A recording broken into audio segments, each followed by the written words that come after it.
Hello दोस्तों, कैसे हो? आपका स्वागत है त्रिपाण स्टडी सेंटर में। आज जो हम करने जा रहे हैं क्लास 12 एनआईयूएस बोर्ड का चैप्टर नंबर 22। ये चैप्टर जो है बायोलॉजी का चैप्टर है, प्रिंसिपल्स ऑफ जेनेटिक्स। देखिए, इसमें प्रिंसिपल ऑफ जेनेटिक्स के बारे में हम पढ़ेंगे, यानी जो है हम आनुवांशिक सिद्धांतों के विषय में चर्चा करेंगे।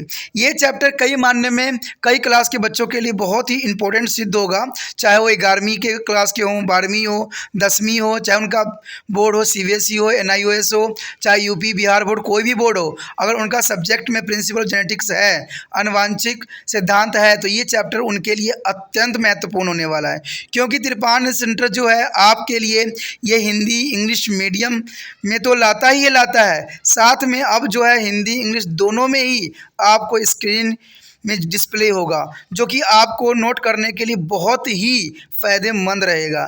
ये 10वीं क्लास के बच्चों के लिए भी अमृत तुल्य है। तो इस चैप्टर को में जो हम पढ़ेंगे, इसमें ह्यूमन बींग्स के हेरिडिटी और उनके आनुवंशिकता सिद्धांतों के विषय में जो है विस्तार से चर्चा करेंगे और जानेंगे कि इसमें और क्या है आनुवंशिक सिद्धांतों में हमारे लिए। लेकिन ये सब होने से पहले, चैप्टर करने से पहले एक बात जो मैं हमेशा कहता हूँ, जिसको आपको सोचना भी चाहिए, विचार भी करना चाहिए और अमल भी करना चाहिए, वो ये है कि जब भी वीडियो देखिए पूरा देखिए, क्योंकि अधूरा जानकारी सदैव खतरनाक होता है। साथ में एक इम्पोर्टेंट बात ये भी रहता है, अगर आप पहली बार वीडियो देख रहे हो तो लाइक शेयर सब्सक्राइब करना मत भूलना। देखिए दोस्तों, लाइक कीजिएगा तो बनाने वाले का जो है प्रोत्साहन बढ़ता है और आपके लिए अच्छा से अच्छा करने की कोशिश करता है। ठीक है, सब्सक्राइब करना आपके हित में है। इसका कारण ये है कि अगर आप सब्सक्राइब करके रखोगे तभी जो है मेरा वीडियो का नोटिफिकेशन मिलेगा। और आपको पता है कि मैं हर क्लास का जो है सब्जेक्ट डालता ही रहता हूँ समय समय पे। तो अगर सब्सक्राइब करके नहीं रखिएगा तो शायद उस वीडियो से आप अनभिज्ञ रह जाइएगा, यानी वो आपको प्राप्त नहीं होगा और आप उसका नॉलेज नहीं ले पाइएगा। साथ में जो अगर आप शेयर करते हो तो शेयर करना एक जग कल्याण के समान माना जाता है। इससे ये होता है कि मान लीजिए कोई जो है बच्चा जो है मेरी वीडियो की उसकी ज़रूरत थी और आपके थ्रू वो वीडियो उसको पास पहुंचा है, तो वो सदैव ही आपका धन्यवादी रहेगा और सदैव ही आपका जो है शुक्रिया अदा करेगा कि तुम्हारे कारण मुझे जो है वीडियो प्राप्त हुआ। तो दोस्तों, आपको पता ही होगा कि त्रिपाण स्टडी सेंटर सिर्फ एक क्लास के लिए ही अग्रसर नहीं है, ये कई क्लासों के लिए अग्रसर है। जैसे 8th 9th 10th 11th 12th CBSE के सारे चैप्टरों को कवर करेगा समय के साथ। प्लस जो है एनआईयूएस बोर्ड का 10th+2 को भी कवर करता है, सभी सब्जेक्टों का। प्लस जो है बीए पंजाब यूनिवर्सिटी का जो है फर्स्ट सेमेस्टर से लेकर 6th सेमेस्टर तक 8 सब्जेक्टों को कवर करता है। प्लस जो है एमए के जो है बच्चे ऑन डिमांड जो मुझे करते हैं कमेंट, उनके लिए भी त्रिपाण स्टडी सेंटर जो है अग्रसर है। देखिए दोस्तों, त्रिपाण स्टडी सेंटर इतना बड़ा है, विस्तृत है, तो आपको अभी जो है लाइक शेयर सब्सक्राइब कीजिए और अपने दोस्तों के साथ बांटिए। ठीक है, तो भूलिए मत, ये करना आपका फ़र्ज़ है और मेरा कार्य करना है, आपको टॉपिक लेके चलना है। देखिए, आज देखते हैं हमारा आज टॉपिक क्या है। Here the most important topic is a mitochondrial inheritance as a case of maternal inheritance. That is the most important topic here is a mitochondria. There is apart from to the nucleus is a mitochondria is a chloroplast, also pose of DNA, and you have just learned that genes are segment of DNA, and till now you have studied that genes are present on the chromosome present in the nucleus. Since the mitochondria is come into the zygote from an egg, an inheritance of mitochondrial DNA is said to be a case of maternal inheritance. This is the most important here. In fact, contain disease and therefore the gene responsible for them, they are due to the defect and mitochondrial DNA and can be traced by the mothers as a family. There is the most important. There is the most is next is the human karyotypes. There is a human karyotypes here. The human karyotypes is a agreement of the human chromosome in 7 groups according to the types of chromosome and their size. It is prepared by the arranging is a chromosome and seen at the mitotic metaphases in the descending order, with the longest pair of chromosome derived to the first and the 6 chromosomes are driven the last. There is the first is the total number of chromosomes are 2n, means 246. There is a 23 pairs on here, and the number of autosomes here are 44, mean 22 is pair, and the sex chromosome is a 2 is equal to X and the Y, and depending on the size, location of centrosomes and the band obtained by the especially staining of method, human chromosome are grouped into 7 groups A to Z as the shown in figure. There is a sex determination in human, as you have already learned. There are following. The normal male has a 22 pairs of autosomes plus 1 X chromosome, and the 1 Y chromosome is the important. Normally female has a 22 pairs of autosomes and plus 2 X chromosome there, and presence of Y is a necessary for the maleness. That is the most important. The absence of Y chromosome make their individually the female with some defected characteristics. There is a show in this diagram here. There is the most important. There is a carograms, and the female and X chromosome is present here. There are different diagrams show the different categories. The A is the 3 chromosome here present, and the 2 is B, and there is a multiplication of more time. There is a most important diagram here on the chromosome is a carograms of female. Here is the chromotypes is showing the chromosome of normal male, and female has the same autosomes here, but is a 2X chromosome instead of the XY. There are carograms is the male here. The male is a different is a 3 and the 2 is B, but has a further division is the X chromosome and the Y chromosome present here. There is the most important is the X chromosome instead by the X and Y.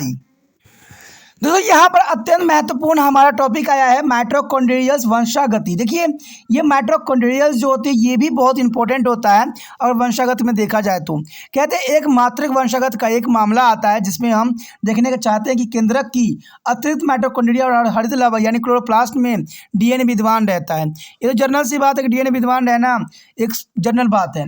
और आपने कभी सभी केंद्रक विद्यमान गुणसूत्रों पर जीनों के बारे में अध्ययन भी किया होगा, क्योंकि युग्मज जो है जाइगोट और माइटोकॉन्ड्रिया अंड से आता है। इसलिए माइटोकॉन्ड्रिया डीएनए और आरएनए की वंशागति के मात्रिक वंशागति का मामला भी कहा जा सकता है, यानी आरएनए और डीएनए जो है वंशागति ही कहलाता है। वास्तव में विशेष रोग और इसलिए उनके लिए उत्तरदायी जीन माइटोकॉन्ड्रिया डीएनए में विकृतियों के कारण उत्पन्न होते हैं, जो कि माँ के परिवार से संबंधित होता है। यानी कई विकृतियां होती है जो कि फीमेल से ट्रांसफ़र होते हैं उनके बच्चों में, क्योंकि इसमें जो होता है माता से संबंधित परिवारों से अगर डीएनए में कुछ विकृतियां हैं तो आगे जो है माता के थ्रू उनके बच्चों में ये ट्रांसफ़र होगी, जो कि बहुत ही इंपॉर्टेंट बात यहाँ रखता है। अगर हम देखें आगे कि मानव केंद्र प्रतिरूपी यानी टाइप्स क्या है, यदि हम यहाँ पर मानव केंद्रक प्रारूपी की बात करें, कैरोटाइप की बात करें, तो ये तो आपको भली भांति नॉलेज है होगा ही होगा। गुणसूत्रों को उनके प्रकार आकार के अनुपात 7 समूहों में व्यवस्थित और मानव कैरोटाइप्स कहते हैं। यानी तो 7 समूहों में व्यवस्थित किया गया है, जिसको हम मानव कैरोटाइप्स के नाम भी दिया है। ये माइटोटेरिक्स मध्यावस्था में दृष्टिगोचर होते हैं और ये क्रोमोसोम के व्यवस्थित करके तैयार भी किया जाता है। जैसे आप देख सकते हो यहाँ की पहला नंबर पर जो है क्रोमोसोम की कुल संख्या 2n के रूप में रिप्रेजेंट किया जाता है। अगर माना जाए कि 23 जोड़े हैं तो इसका मतलब 46 टोटल बनेगा। अगर ऑटोसोम की संख्या देखा जाए तो ऑटोसोम की संख्या जो होती है 22 पेयर्स होती है, यानी 22 जोड़े होते हैं, तो इसका मतलब है 44 होंगे। अगर लिंग क्रोमोसोम को देखा जाए तो इसमें X और Y होंगे, यानी 2 टाइप्स के होंगे। अगर देखा जाए एक और बात कि आकार सेंट्रोमियर्स और विशेष रंजक तकनीकों से प्राप्त जो है पैटियों के आधार बनाकर इन्हें ए से जी तक के 7 समूहों में वर्गीकृत किया जाए, जैसे कि हम चित्र में भी देख सकते हैं और समझ सकते हैं। कहते हैं मानव में लिंग निर्धारण जैसा कि आप पहले से ही जानते हैं कि निर्मित होती है, यानी ये सुनिश्चित होता है, ठीक है। तो इसलिए मानव निर्धारण बहुत इंपॉर्टेंट रहता है। अब देखते हैं कि इसमें डायग्राम में क्या दर्शाया गया है। लेकिन डायग्राम देखने से पहले एक फैक्ट और भी जान लेना आपके लिए अत्यंत महत्वपूर्ण है। वो ये है कि मानव निर्धारण जैसे कि आप पहले ही जानते हो कि जो सामान्य पुरुषों में 22 जोड़े ऑटोसोम होते हैं तथा एक जो क्रोमोसोम एवं एक जो होता है क्रोमोसोम पाया जाता है, इन वाई क्रोमोसोम की वजह से जो है 23 जोड़े में कन्वर्ट होता है। अगर सामान्य स्त्री में देखा जाए तो 22 जोड़ी ऑटोसोम ही प्रेजेंट होता है, जिसमें 2 X क्रोमोसोम होते हैं। नृत्व के लिए जो है Y क्रोमोसोम की जो है बहुत ही अनिवार्यता होती है, यानी Y क्रोमोसोम नहीं रहेगा तो नर का जो है उत्पत्ति नहीं हो पाएगा। Y क्रोमोसोम के अभाव से एक स्त्री पैदा ही होती है, यानी अगर Y क्रोमोसोम नहीं होगा तो इसका मतलब है कि वो स्त्री को ही इस जन्म दिया जाएगा। तो ये काफ़ी इंपॉर्टेंट हो जाता है, जिसमें मैं पहले भी चर्चा कर चुका हूँ कि इसमें औरतों को कोई प्रॉब्लम नहीं होती, कोई दोष नहीं होता, ये पुरुषों से ही प्राप्त होता है। तो इसलिए जो है स्त्री ही पैदा होगी। यहाँ पर अगर मादा को हम क्रियोग्राम्स में देखें तो आपको स्पष्ट दिखेगा कि इसमें जितने भी हैं एक्स गुणसूत्रों से बने हुए हैं, यानी जैसे भी होगा इसमें जो है मादा की उत्पत्ति होगा। लेकिन अगर हम दूसरे टाइप देखें, अगर नर को देखें तो उसमें विशिष्ट आपको देखने को मिलेगा। यहाँ पर जो है नर जो है क्रियोग्राम दिखाया गया है, जिसमें आपको एक विशिष्ट दिख रहा है। इसमें जो है एक छोटा सा डॉट दिखेगा जो वाई गुणसूत्र को दर्शाता है, यानी बाकी सब जो है एक्स गुणसूत्री है, लेकिन एक डॉट की वजह से जो है जो कि वाई गुणसूत्र को दर्शाता है, इसके वजह से जो है नर की उत्पत्ति संभव हो जाता है। तो ये डायग्राम भी बहुत कुछ समझाने की कोशिश कर रहा है, जहाँ पर जो है क्रोमोसोम को दर्शाया गया है विभिन्न विभिन्न रूपों में। Here the most important topic here is the chromosomal and abnormality and the genetical disorder in a human. There is a most important topic is genetical disorder. There is a here any change from the normal number of stature of chromosome cases is abnormality. Following are some example of human genetical disorder here. The first is monogolism is a Down syndromes. Down syndrome is very common. There individually has a 47 chromosome because of one extra chromosome in the 21 as pair is a trimosome and chromosome 21. Thereafter comes of there is the effect of following character of feature. There is a 47 chromosome present in the Down syndrome's disease, but there is a most important feature here present on these types of birth child. The first character is a mentally retarded and have the thick tongue and their droplet flash expression of the pleasure here. The show in this picture on these types of a human. So here showing this diagram the possibility of giving birth a Mongolian child is a for greater is a pregnant mother and above the age of 40. There is a child of present of this diagram. The clearly show to the 40 years age woman birth in this child. There is a disorder come in this type of children. The next is the Klinefelter syndrome. The Klinefelter syndrome has individually as a male with the 47 chromosome with a one extra X chromosome. There is a 44 autosomes is a plus XXY. Typically, a feature of Klinefelter syndromes are the tall, mentally retarded male. The study is showing the breast development and the gynocosmetics gamma is a female and the memory gland also present here. So in this figure. This figure of show there is that this types of male there is a breast development but and he was a male character. There is the most important for the XX chromosome but Y is a seminal case and this type of a human development on. The next syndrome is a Turner's as a syndrome. The individual is a female with a 45 chromosome and with the only one X chromosome means 22 pair of autosomes is a XO. There is character feature of the syndromes are mentally retarded and the babe-like skin of the neck and the incomplete development of breast. There is a show in this figure. Here shown in this figure a woman suffering from the Turner syndrome. Here there is an undeveloped breast and the single as a X chromosome present. This types of female on their. The next is a color blindness and hemophilia is a bladder is a disease. There is a both disease effect on the sex-linked disorder. They are showing this figure parents and gamete and carrying mother and normal father. There is the hemophilia is a bladder disease here. And this type of disease is a flowing for the inheritance of their a gamete here and a normal daughter, normal son and goes with to there.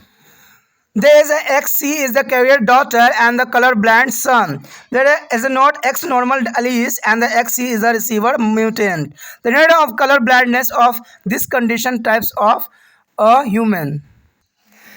Generally notice this of this types of male there in male there a single X chromosome received from to the mother. There is a normal condition. Another defect to the genes from a color blindness is the hemophilia on X chromosome of the mother is a pass on their son and the space as a defect. The daughter receive one X chromosome from to mother and the other is a X from to the father. If the carrier daughter is a defected genes received from to mother is a marked to the chromosome received from a normal father by normal alleles on the other X chromosome. And the color blindness male and unable to destined to the vitamin to the red green color in the hemophilia affected to the male blood does not be clotted easily and their parents may be a blooded to be a death. It's a mood of inheritance exactly like that of color blindness. The next is There is a thalassemia is a next. It is the autosomal disorder which is a normally hemoglobin is a not synthesis, so frequently blood transfusions are required for the survive. The defected genes is received to the parents on the autosomes in the heterogenesis. The parent may be not be show the disorder. The child who get are defected to genes from the both parents homogenesis receive and further from the thalassemia here. But next is a sickle cell anemia. Since anemia is there is the most important, this is another heredity of abnormality due to mutation of the single autosomal genes, in which the red blood corpus lose there is a shape and the becomes sickle shaped because there are defected hemoglobin. Individually posing to two defected genes is a homogenesis is a receiving and cannot be survived. It is a heterogenesis. Individually one genes are normally and so a half there are number of total red blood corpus are normally containing of normal hemoglobin while the other and defected. For heterogeneous individually with the sickle cell genes, it is a boon of the disguises against the malaria from a children with one effect and defected. The hemoglobin genes can be survived as they are less affected by the malarial.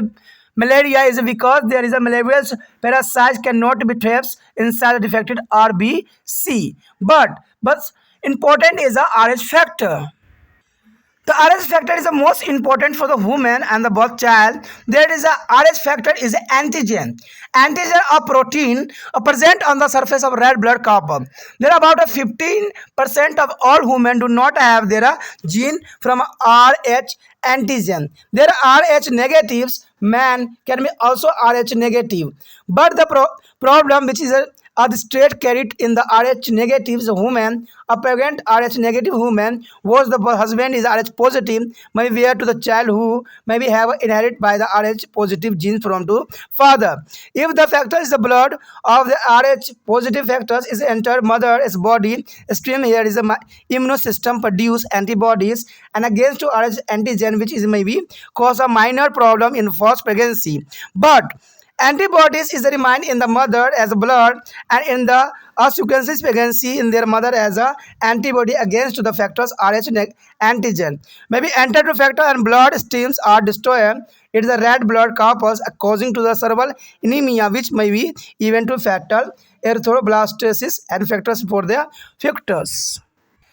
The most important factors now the day their RH negative mother and RH positive factors is treated immediately after delivery to restore to RH antigen to the blood stem. There is a show in this figure of RH negative mother in this figure. Here showing this figure the mechanism of RH inheritance on mother. There is a first point is showing here. To show the first pregnancy where to mother RH negative and factors is RH positive. Antigen empty circle of the factors is thus stimulate the production of the antibody black block in the mother's blood. And second is show the rotation of the antibodies in the mother as a body. And C is the show their RH positive factors in the womb of the some mother during to the second pregnancy. The anti-factor from to mother body destroyed to the infant red blood cell. There is a most important factor on this. तो यहाँ पर हम अत्यंत महत्वपूर्ण topic करने जा रहे हैं मानव में गुणसूत्री असमानताएं एवं आनुवंशिक विकार। देखिए विकार क्या होती है? विकार बीमारियां होती हैं जो कि गुणसूत्रों से आती है, यानी हमारा कोई गुणसूत्र प्रॉब्लम में फंस जाए तो इस वजह से जो है ये विकार जो है देखने को मिलेगा। लेकिन ये विकार बहुत घातक भी सिद्ध हो सकता है, तो इसके विषय में हम चर्चा करेंगे। लेकिन चर्चा करने से पहले मैं आपको बताना चाहूँगा कि त्रिपाण सेंटर जो है हमेशा बच्चों के लिए अग्रसर रहा है और सदैव रहेगा, क्योंकि इसमें जो है आपके लिए हर क्लास के बच्चों के लिए कुछ न कुछ जरूर है प्रेजेंट। तो आपका अभी फर्ज बनता है कि ये वीडियो जो है उन बच्चों तक पहुंचाने में त्रिपाण एसवी सेंटर का हेल्प करना है जिनको ये वीडियो की ज़रूरत है। और ये तब होगा जब आप व्हाट्सएप स्टेटस पे लगाओगे या किसी भी तरीका से आप शेयर करोगे। जब तक उन बच्चों तक नहीं पहुँचेगा त्रिपाण एसवी सेंटर का जो है उद्देश्य पूरा नहीं होगा। इसका कारण ये है दोस्तों, आपको पता ही है कि जब भी एडमिशन होता है बच्चों को, अगर बच्चे जो है आर्ट्स के रहे हों या आपको पता है कि हिंदी मीडियम में रहे हों, तो उनको जो टीचर है डिमोटिवेट कर देते हैं कि आप नहीं कर सकते, आपको समझ नहीं है। लेकिन ये वीडियो जो है उनके लिए कई मायने में हेल्पफुल रहेगा। कारण ये है कि इसमें जो है हिंदी इंग्लिश दोनों में ही समझाया जाता है, वो भी आपके अपने लैंग्वेज में। तो ये काफ़ी इंपॉर्टेंट रहता है। इसमें कोई भी इंग्लिश में जो होता है इतनी डिफ़िकल्टी नहीं रहती है, ठीक है। या कोई भी बड़े इंस्टीट्यूट में आप देखोगे या वीडियो भी देखोगे तो उनका समझाने का तरीका जो है डिफरेंट रहता है। लगता है कि जैसे कोई अंग्रेज़ समझा रहा हो और आपके पल्ले भी नहीं पड़ता। लेकिन ये आपके लैंग्वेज में आपके समझ के लिए ये सारी चीज़ें हैं। तो मैं जो है त्रिपाठी सेंटर यही चाहते हैं कि आप इसको जितना हो सके दूसरे तक बच्चे तक पहुंचाने में हेल्प करें, क्योंकि कहते हैं जग कल्याण की भावना ही इंसानों को आगे जो है अग्रसर कर सकता है। तो ये सोचना नहीं है, विचार नहीं करना है। इस वीडियो को जितना हो सके आप शेयर कीजिए, जिससे उन बच्चों तक ये वीडियो पहुंच जाए जिनको इस वीडियो की ज़रूरत है और जिनको ये समझने की भी ज़रूरत है कि उनका टॉपिक में है क्या। कहते हैं ये टॉपिक कई मानने में कई बच्चों के लिए इंपॉर्टेंट है। जैसे आप देख सकते हो कि ये 10वीं के साथ 11वीं 12वीं हर एक मेडिकल बच्चों के लिए ज़रूरी है जो बायोलॉजी सब्जेक्ट पढ़ते हैं और जिनका सब्जेक्ट ये रहता है, ठीक है। तो सोचना नहीं है, विचार नहीं करना है। चैप्टर खत्म होने के बाद लिंक को जो है कॉपी करना है और व्हाट्सएप स्टेटस पे पेस्ट कर देना है। चलिए देखते हैं हमारा जो है यहाँ पर मानव जो है अनुवांशिक विकार कौन कौन से हैं। विकार का मतलब समझ ही गए होंगे आप लोग, बीमारियाँ होती हैं। कहते हैं अगर XY क्रोमोसोम में कोई भी डिफेक्टेड आती है तो कोई ना कोई बीमारी को रिप्रेजेंट करता है। तो इसमें से कहा जाए क्रोमोसोम की सामान्य संख्या व संरचना में किसी प्रकार के परिवर्तन से असमानताएं उत्पन्न हो जाती है। जनरली देखने को हमें मिलता भी है। मनुष्य में अनुवांशिक विकारों के कुछ उदाहरण आपके समक्ष हैं जो कि बहुत जरूरी है। यहाँ पर जो है मेंगोल्ता यानी मेगोलिज्म का मतलब होता है डाउन सिंड्रोम। इसमें व्यक्ति में जो है 47 क्रोमोसोम पाए जाते हैं। जनरली देखा जाए तो 46 क्रोमोसोम होते हैं, 23 जो होते हैं जोड़े होते हैं। लेकिन एक क्रोमोसोम की वजह से जो है इतना बड़ा डिफेक्ट आता है जिसमें 21वें जोड़े में एक अतिरिक्त क्रोमोसोम आ जाता है, जिसको 21वें क्रोमोसोम की टाइपसोमी के कारण होता है। इसका परिणाम ये होता है कि जो बच्चा जन्म लेगा वो मंदबुद्धि होगा और इसका जीभ थोड़ा सा मोटा होगा, उसका लटका हुआ मुंह होगा और जो है खुशी की झूठी अभिव्यक्त उसके हमेशा चेहरे पे नजर आएगी, जैसे कि आप चित्र में भी यहाँ देख सकते हो। और ये सब क्यों होता है? इसका कारण ये होता है कि 40 वर्ष से ऊपर की आयु की गर्भवती महिलाओं में मंगोल शिशु को जन्म देने की संभावना अधिक होती है। क्योंकि कहा जाता है अगर महिला की उम्र जो है 40 वर्ष से अधिक हो गया है तो इसका मतलब है कि इस प्रकार के बच्चे को ही जन्म वो दे पाएगी, क्योंकि ये डिफेक्ट इन्हीं कारणों से ही होती है। तो संभवतः जितना होगा ये जो गर्भवती महिलाएँ होंगी जो 40 वर्ष की उम्र पार कर चुकी होगी उनके बच्चे कुछ इसी प्रकार के दिखेंगे और उनमें इसी प्रकार के जो बीमारी को लक्षण जो है नज़र आएगा। अगला जो हमारे समक्ष है वो है क्लाइनफेल्टर सिंड्रोम, यानी क्लाइनफेल्टर सिंड्रोम जो होती है जिसमें जो है नर पुरुष में 47 क्रोमोसोम होते हैं। एक अतिरिक्त क्रोमोसोम X क्रोमोसोम होता है, यानी 44 ऑटोसोम होता है, यानी XXY होता है। अगर Y हो गया तो आपको पता ही है कि ये पुरुष के जो है कुछ लक्षण इसमें आ जाएंगे, यानी XX की वजह से जो है स्त्री बनेगी और Y क्रोमोसोम के जो है पुरुष के लक्षण भी नजर आएंगे। क्लाइनफेल्टर के विशेष लक्षण के रूप में आप देख सकते हो कि व्यक्ति जो होता है लंबा होगा, अल्पवृद्धि पुरुष बनेगा, लेकिन बाध्य शटल और पुरुषों में मादा की तरह विकसित स्तन यानी जो इसका ब्रेस्ट विकास हो जाएगा और ये वृद्धि जो है कैलोस्टिस के कारण ऐसा होगा, जैसे कि आप चित्र में भी यहाँ देख सकते हो। यहाँ पर डायग्राम में क्लियर दिखाया गया है कि XX जो है क्रोमोसोम है, लेकिन Y क्रोमोसोम की वजह से क्या हुआ है, इसके बॉडी में जो है एक नर लेकिन मादा की तरह जो है इसका जो है स्तन का विकास हो गया है, यानी ब्रेस्ट की जो है विकास हो गया है, जो कि Y क्रोमोसोम के कारण हुआ है, यानी XY क्रोमोसोम के प्रेजेंट की वजह से हुआ है।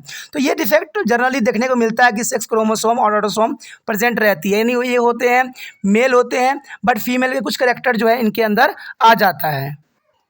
उसके पश्चात हमारे समक्ष है टर्नर सिंड्रोम भी एक तरह का अलग ही है। कहते हैं व्यक्ति एक महिला होती है जिसमें 45 क्रोमोसोम पाए जाते हैं, जिसमें केवल एक X क्रोमोसोम होता है।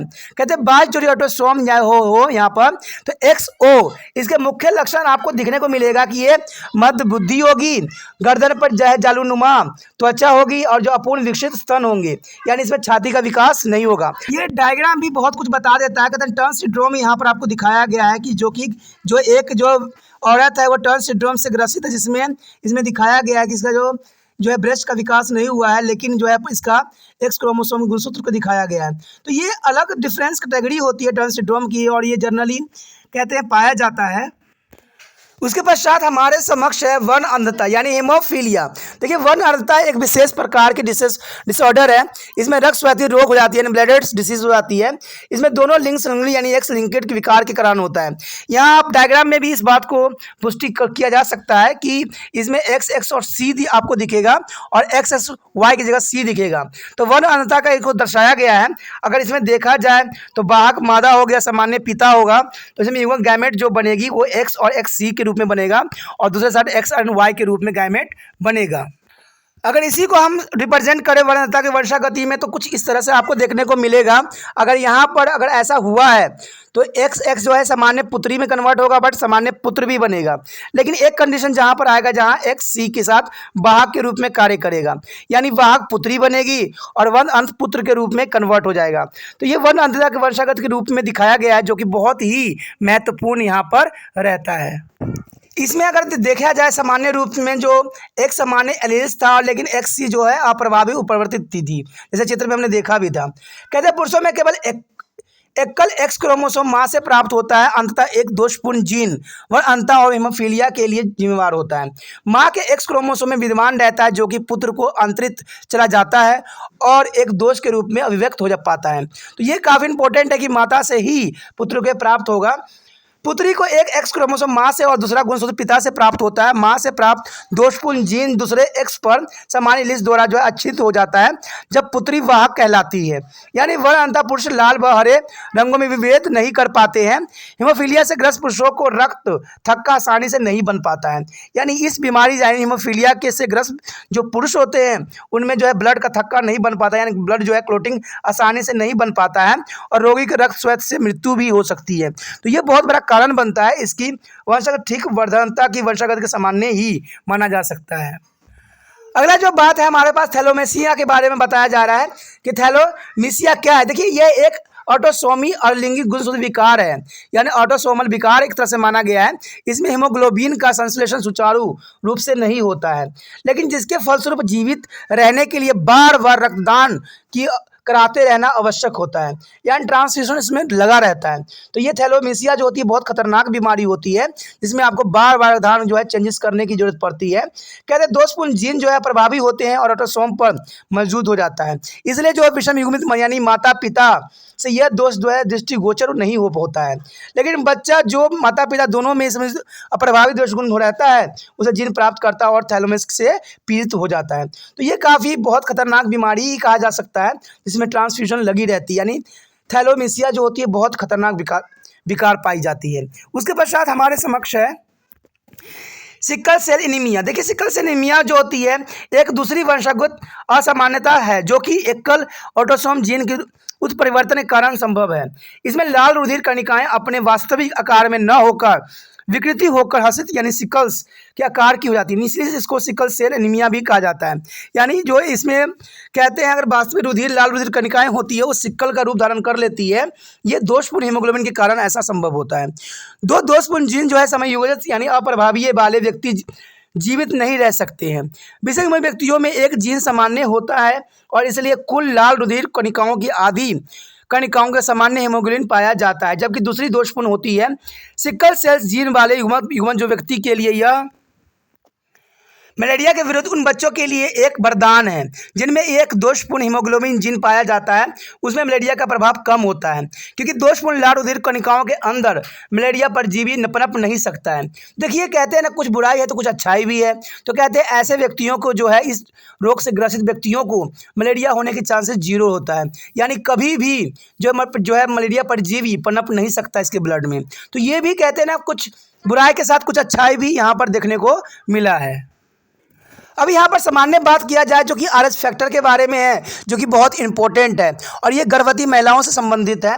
कहते हैं RH कारक एक प्रतिहीन यानी एंटीजन प्रोटीन होता है जो कि लाल रुधिर कणिकाओं की सतह पर विद्यमान रहता है, यानी जहाँ पर लाल रुधिर कणिकाएं होती हैं वहाँ पर जो है प्रोटीन के रूप में ये उपस्थित होती है। लगभग 15% महिलाओं में RH एंटीजन के लिए जीन विद्यमान नहीं रहता है, वे RH नेगेटिव या ऋणात्मक होते हैं। पुरुष भी RH पॉजिटिव यानी नेगेटिव ऋणात्मक हो सकते हैं, यानी RH RH पुरुष भी RH नेगेटिव पाए जाते हैं, लेकिन यह विशेष ट्रेट केवल RH नकारात्मक महिलाओं के सामान्य उत्पन्न हो करती है। लेकिन जो सबसे अधिक प्रॉब्लम क्रिएट करती है वो RH ऋणात्मक महिलाओं में ही समस्या उत्पन्न करती है। कहते हैं RH ऋणात्मक गर्भवती महिलाएं जिसका पति RH धनात्मक यानी पॉजिटिव हो ऐसा गर्भ धारण कर सकती है, जिसमें पिता से RH पॉजिटिव जीन चला जाता गया हो। कहते हैं जब RH भ्रूण का रक्त माँ की रुधिर धारा में प्रवेश करती है तो माँ का जो इम्यून तंत्र यानी RH एंटीजन में विपरीत एंटीबॉडीज को उत्पन्न करता है, जिससे कि गर्भावस्था के दौरान जो है छोटी मोटी गौण समस्याएं उत्पन्न होने लग जाती है। एंटीबॉडी माँ के रक्त में ही रह जाता है और उत्तरवर्ती गर्भों में माँ के प्रतिपिंडों के भ्रूण RH प्रतिजन के विरुद्ध हो जाता है। भ्रूण के जो है रुधिर धारा में प्रवेश कर जाते हैं और भ्रूण को लाल रुधिर कणिकाओं को नष्ट भी कर देते हैं, जिससे कि भ्रूण में गंभीर रक्त हो जाती है, यानी जो है भ्रूण में बहुत रक्त प्रॉब्लम आ जाती है। यह भ्रूण के लिए घातक सिद्ध भी होती है। अगर इस प्रकार की स्थिति बनती है तो इसके लिए एर्थ्रोप्लास्टोसिस यानी फिलोसिस यानी गर्भ रक्त कारुकता कहा जाता है। इस रोग को जो है फेलिमिलियस एक्टेरस गैविलिस न्यूस्टोरम तथा पारिवारिक नवजातक गंभीर मामला भी कहा जाता है। कहते हैं आजकल RH पॉजिटिव भ्रूण की RH ऋणात्मक माँ का उपचार प्रसव उपरांत तुरंत किया जाता है ताकि माँ की रुधिर धारा में विद्यमान एंटीजन नष्ट किए जा सके। लेकिन ये तब होता है जब बच्चों को पहले ही माता को पता लग जाए कि ये जो है RH नेगेटिव है, और उस समय जो है बच्चों को जन्म के पश्चात जो है तुरंत ट्रीटमेंट किया जा सकता है। यहाँ पर चित्र में भी दिखाया गया है कि RH वंशागत रचनात्मक रूप में दिखाने की कोशिश किया गया है कि किस प्रकार जो है स्थिति पैदा होती है। तो ये बहुत सामान्य स्थिति है जिसको हर एक गर्भवती महिलाओं को समझना चाहिए, उसको भी विचार करना चाहिए और उसको तुरंत ही जो है डॉक्टरी सलाह लेने की आवश्यकता है। कहते हैं एक अच्छे सर्जन और अच्छे डॉक्टर से जो है इस बात का जानकारी प्राप्त करना अत्यंत महत्वपूर्ण रहता है। ये तीनों कंडीशन जो है कुछ इस प्रकार रिप्रेजेंट किया जा सकता है। प्रथम में यही बात दिखाया गया है कि प्रथम गर्भावस्था के दर्शाता है कि जहां माँ RH नेगेटिव और भ्रूण RH पॉजिटिव है। भ्रूण का प्रोटीन खाली वृत्त है, माँ में प्रेरित अभिकारकों के उत्पादन के प्रेरित करता है, यानी काले प्रखंड के रूप में दिखाया गया है। लेकिन अगर आप दूसरा डायग्राम देखोगे तो माँ के भीतर में प्रति अभिव्यक्ताओं के धारण किए जाने की बतलाता है। और लास्ट अगर देखोगे ग पार्ट देखोगे तो इसमें बताया गया है कि सामान्य माताओं में दूसरी गर्भावस्था में RH पॉजिटिव गर्भधारण को दर्शाता है। दूसरे गर्भावस्था में सामान्य माता के शरीर के अभिव्यक्ता यानी एंटी फैक्टर शिशु के लाल रुधिर कणिकाओं को नष्ट कर देंगी। तो ये चीज़ें जो है काफ़ी इंपॉर्टेंट है और काफ़ी इंपॉर्टेंट ही रहेगा। इसी के साथ जो है दोस्तों हमारा टॉपिक आज खत्म हो रहा है। ठीक है, अगर आपको अच्छा लगा तो लाइक शेयर सब्सक्राइब जरूर कीजिए। अगर पहली बार अगर आप वीडियो देख रहे हो, पहली बार मेरे चैनल पे आए हो तो सब्सक्राइब करना आपका फर्ज बन जाता है। सब्सक्राइब करने से ये होगा कि जो भी मैं आप क्लास के रिगार्डिंग कोई भी वीडियो डालूंगा उसका नोटिफिकेशन जो है समय समय पर आपको प्राप्त होता रहेगा। अगर सब्सक्राइब नहीं कीजिएगा, अगर आप दोबारा से तिरपान स्टडी सेंटर पर आने की कोशिश कीजिएगा तो वहाँ पर आप तिरपान लिखिएगा तो जो है वो तिरपस कर देगा। ठीक है, जो आप गूगल पर सर्च करेंगे वो तिरपस कर देगा, जिससे वजह से आप जो है मेरे वीडियो का जो है फायदा नहीं उठा पाओगे। तो सोचिए मत, विचार मत कीजिए, सब्सक्राइब कीजिए। आप सोचते होइएगा कि मेरे जो एग्जाम खत्म हो जाने के मेरा क्या जरूरत है तिरपान स्टडी सेंटर से। ठीक है, तो इसलिए सब्सक्राइब नहीं करने का सोचिएगा। लेकिन दोस्तों ऐसा नहीं है, तिरपान स्टडी सेंटर जो है बहुत हेल्पफुल है। क्योंकि ये जो है आपके 8th class 9th 10th 11th 12th जो आर्ट्स के सब्जेक्ट को कवर करता ही है, प्लस जो है ये NIC बोर्ड के जो है 10th +2 को भी कवर करता है। साथ में BA जो है फर्स्ट ईयर से लेकर 6 सेमेस्टर तक बच्चों के लिए ये अग्रसर रहेगा आर्ट्स सब्जेक्ट में। तो सोचिए नहीं, विचार नहीं कीजिए, काफ़ी जो है तिरपान स्टडी सेंटर का फायदा ही फायदा है।